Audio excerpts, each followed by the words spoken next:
Du isteshis milchapog.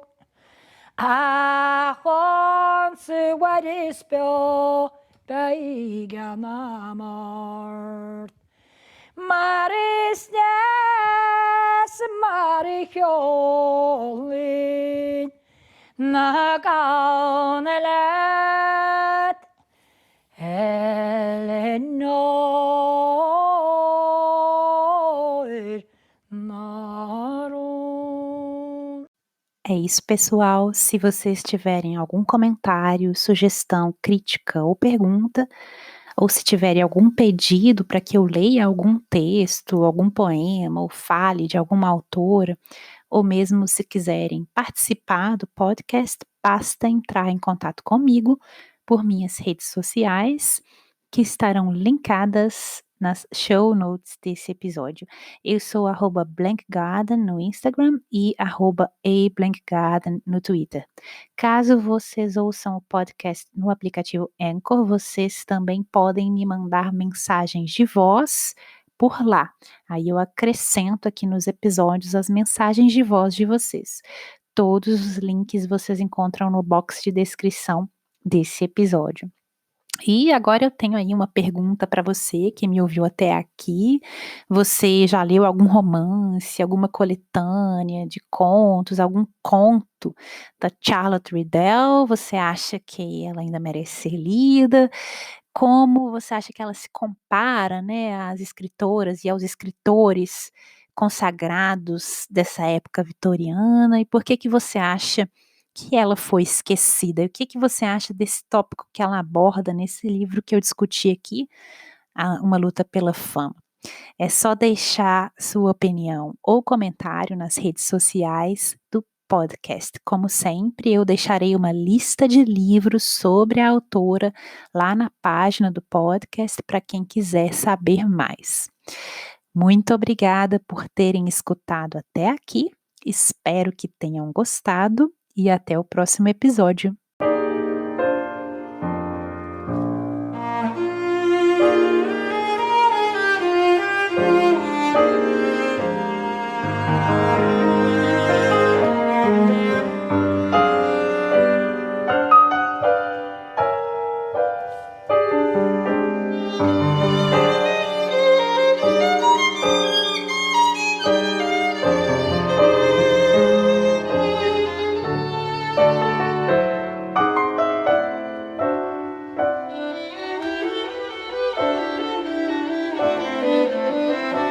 Esse episódio foi escrito, produzido e apresentado por Juliana Brina em abril de 2020. A música tema foi baseada na peça Fantasy Trio, composta em 1940 pela irlandesa Joan Trimble e executada pelo Trio Paradise. O interlúdio foi baseado na peça Eleanor Narum, um exemplo de música tradicional gaélica em gaélico, Sean Nos, interpretada aqui por Sarah Grealish.